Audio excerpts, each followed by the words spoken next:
handphonenya. Hidupin semua flashlight handphonenya.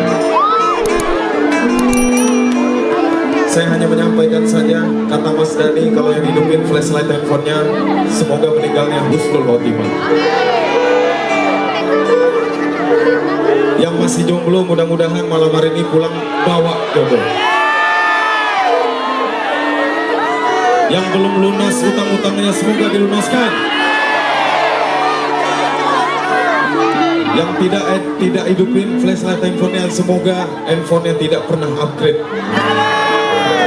Bercanda. Oke, siap. Ini masih bolong-bolong, Ini adalah kota yang Mas Andra paling senang sama orang-orang di sini.